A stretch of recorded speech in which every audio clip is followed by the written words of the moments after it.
കഴിഞ്ഞ് പോയവരെക്കുറിച്ചും കഴിഞ്ഞ് പോയതിനെക്കുറിച്ചും ചിന്തിച്ച് ആകുലതപ്പെട്ട് ജീവിതം തള്ളി നീക്കുന്ന ഒത്തിരിയേറെ ആളുകളെ നമുക്ക് നമ്മുടെ ഇടയിൽ കാണാനായിട്ട് സാധിക്കും.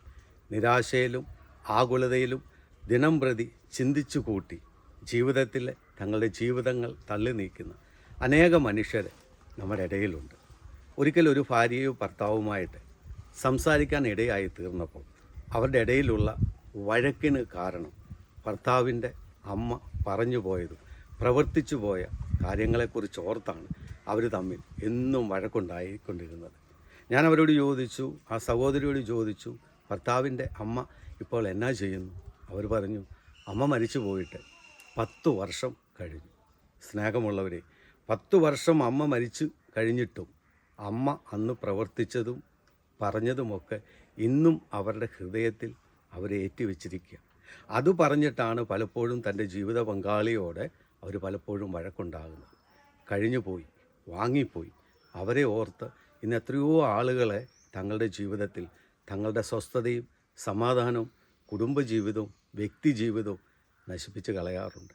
അവരൊട്ടത് അറിയുന്നു, അവരൊട്ട് അറിയുന്നുമില്ല, അവരൊട്ട് ഇതിനെക്കുറിച്ച് കേൾക്കുന്നുമില്ല. നമ്മൾ കഴിഞ്ഞു പോയതിനെയും വാങ്ങിപ്പോയതിനെയും കുറിച്ച് ഓർത്ത് പലപ്പോഴും നമ്മൾ ഓരോരുത്തരും നമ്മുടെ ജീവിതമാണ് യഥാർത്ഥത്തിൽ നശിച്ചു കളഞ്ഞത്.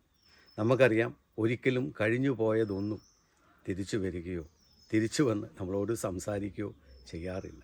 മരിച്ചുപോയ വ്യക്തികളെക്കുറിച്ച് ഓർത്ത്, അവർ പറഞ്ഞതിനെക്കുറിച്ച് ഓർത്ത്, അവർ ചെയ്തതിനെക്കുറിച്ച് നമ്മൾ ചിന്തിച്ചു കൊണ്ടിരുന്നാൽ നമ്മുടെ ജീവിതം ഇല്ലാതായി തീരുകയുള്ളൂ. അവരിതറിയുന്നുണ്ടോ? അവരിങ്ങനെയുള്ള കാര്യങ്ങളെക്കുറിച്ച് കേൾക്കുക പോലുമില്ല. അതുകൊണ്ട് ജീവിതത്തിൽ വാങ്ങിപ്പോയവരും കഴിഞ്ഞു പോയവരും നമ്മളോട് ചെയ്തതൊക്കെ നമ്മുടെ മനസ്സിൽ വെച്ചുകൊണ്ട് നടന്നാൽ അവരൊട്ട് അറിയുകയുമില്ല. നമ്മുടെ ജീവിതം ശോകപൂർണമായി തീരുകയും നശിക്കുകയും സന്തോഷമില്ലാത്തതായി തീരുകയും ചെയ്യും. അതുകൊണ്ട് കഴിഞ്ഞു പോയതിനെ ഓർത്തല്ല നമ്മൾ ജീവിതത്തിൽ മുന്നോട്ട് നീങ്ങേണ്ടത്. വരാനുള്ളതിനെക്കുറിച്ച് ചിന്തിച്ച് മുന്നോട്ട് നീങ്ങുന്നവരുടെ ജീവിതമാണ് എപ്പോഴും സന്തോഷവും സമാധാനവുമുള്ളതായി തീരുന്നത്. ദൈവം നിങ്ങളെ അനുഗ്രഹിക്കട്ടെ.